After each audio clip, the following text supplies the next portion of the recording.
ইরানের পক্ষে যুদ্ধে নামতে প্রস্তুত ছিল তুরস্ক, দাবি ডোনাল্ড ট্রাম্পের।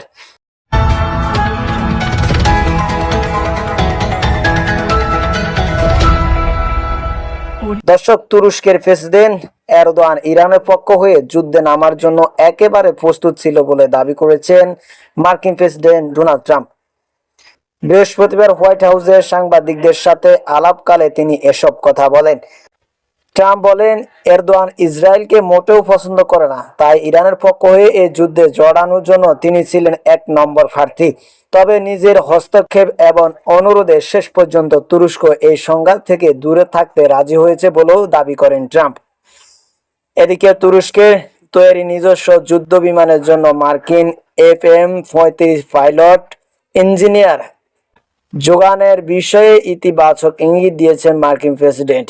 এই অনুরোধের জবাবে তিনি জানান, তুরস্কের খুশি করতে তিনি সম্ভবত কিছু একটা করবেন।